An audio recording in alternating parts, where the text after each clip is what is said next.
The Atlanta Radio Theater Company presents Fallen Angel, Episode 1, Queen of Hearts.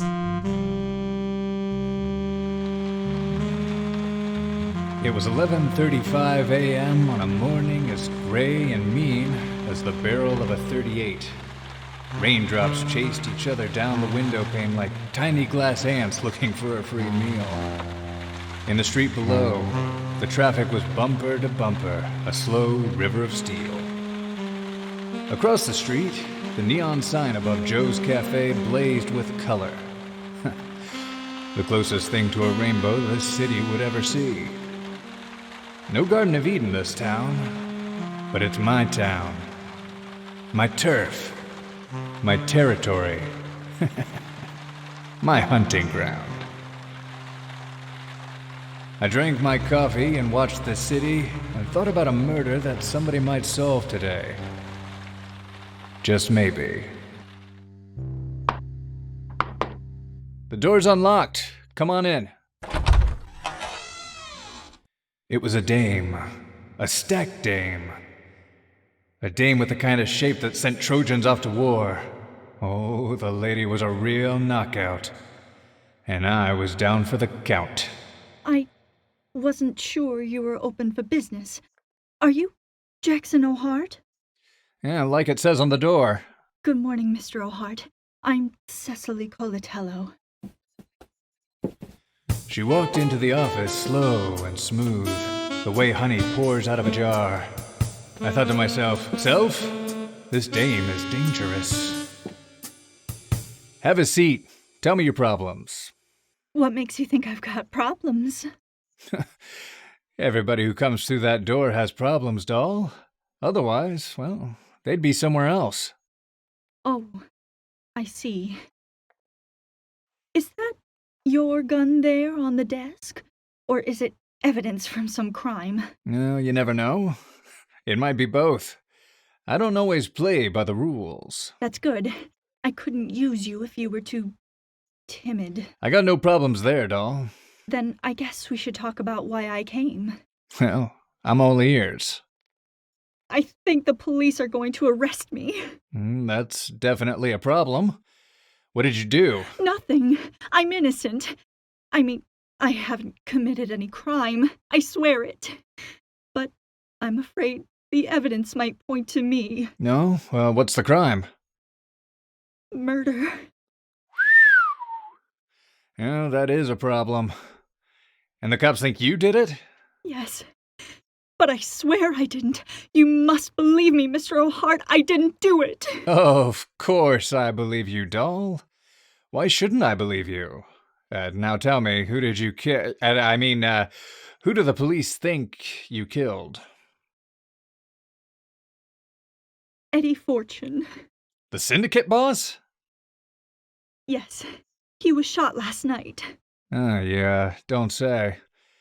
And why do the police think you did it? Oh, just some, circumstantial evidence and... Oh, come on now, doll. You're a lot of things, but you're not much of a liar. I can't help you if you don't tell me the truth. All right. I was Eddie's girlfriend. We'd been together for about 2 years. Eddie's mistress, eh? I heard rumors about you, but nobody ever seemed to get a look at you. I guess Eddie wanted you kept under wraps. He made sure nobody knew about us because he didn't want his enemies to strike out against him by hurting me. You know, rival organizations. The West Coast Syndicate. I get the picture, doll. A guy in Eddie's racket can't afford to have anybody close to him. You were a liability to him, his Achilles heel. Yes, that's right. Mr. O'Hart, the police might decide the murder was a lover's quarrel or something. Eddie was a big flirt. He always made a play for the girls in the clubs. You know, for the look of the thing. But I wasn't jealous, Mr. O'Hart. Honest, I wasn't. I knew that Eddie loved me. He did it to avoid suspicion and keep me safe. I just know it. Of course he did. Maybe that's why he hired me. Eddie hired you? Yeah, that's right. He wanted me to get the goods on one of his own boys, Eddie was convinced that one of his lieutenants had been skimming off the profits from his protection racket on the south side. He wanted me to look in on the matter. But why didn't he hire an outsider for a job like that? Didn't he have enough local talent to... You're not thinking, doll. He wasn't sure which of his boys had his hand in the till, so he didn't know who he could trust in his own organization. That's why he had to bring in an outsider. Oh, yes, I see. Mr. O'Hart, maybe the killer was the man that was stealing money from Eddie's organization. Bright girl. Only one problem. I know who was skimming off the profits, and, he wasn't the one who shot Eddie. You mean you know who shot Eddie? Well, I got a pretty good idea, doll. I don't want to go to jail, Mr. O'Hart. You've got to prove I didn't do it. Somehow. What have the cops got on you? Eddie was murdered in his apartment. I was out for the evening, but I came back about midnight and let myself in with the key Eddie gave me.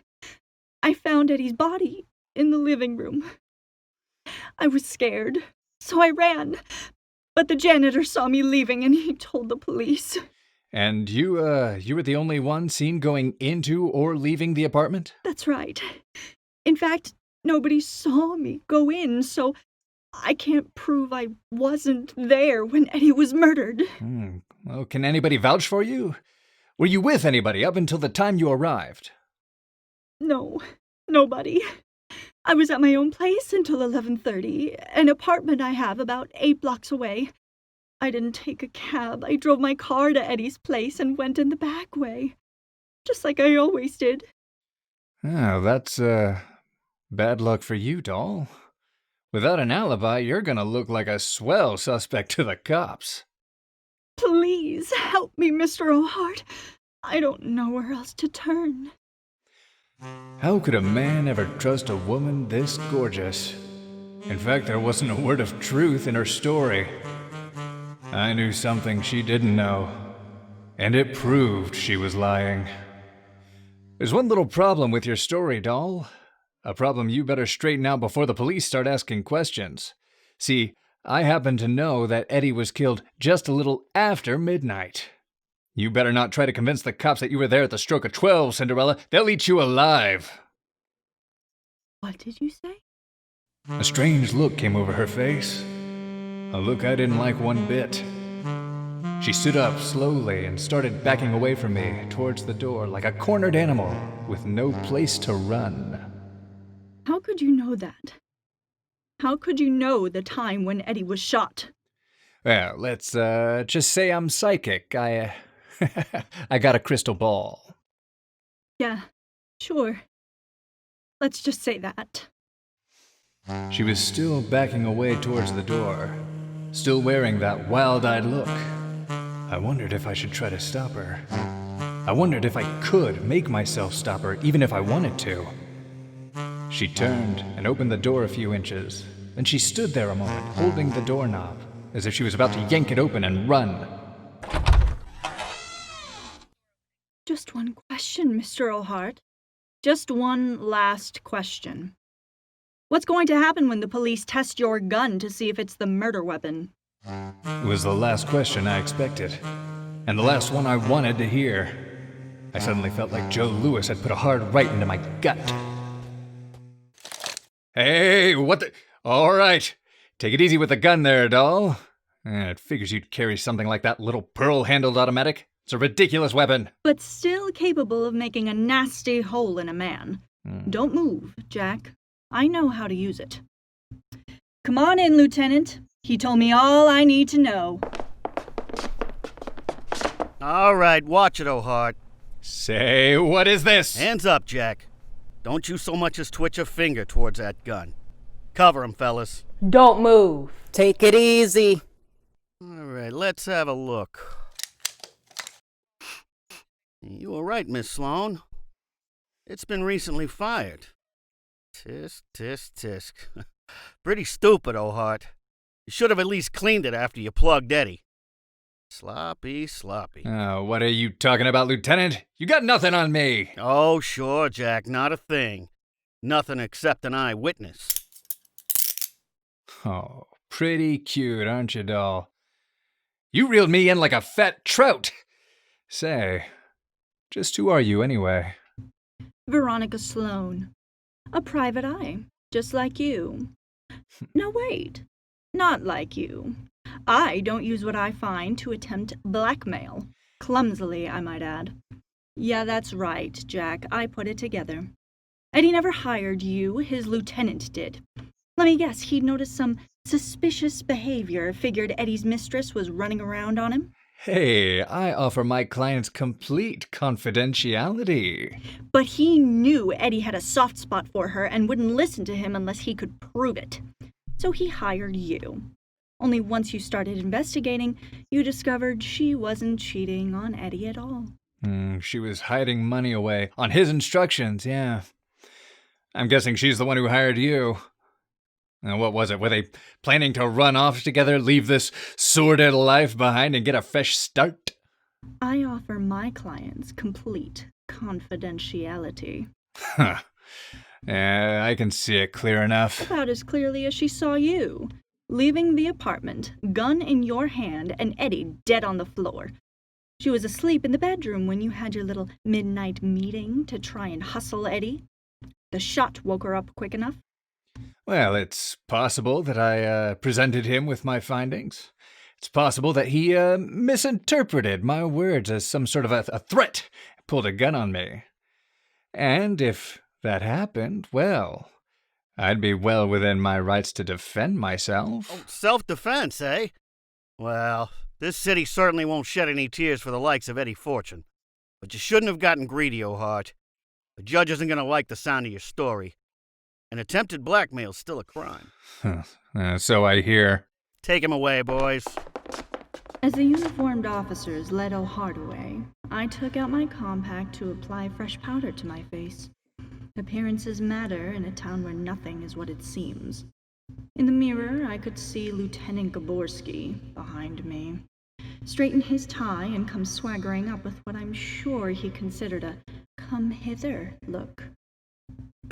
So, Miss Sloane, I'll be getting off duty in about an hour, and now that we've cracked this case, gorgeous, how about you and me going out and celebrating with a few drinks? I spared the lieutenant one sidelong glance before snapping the compact closed with a sound like a tiny bear trap. Buzz off, Flatfoot. I'm busy.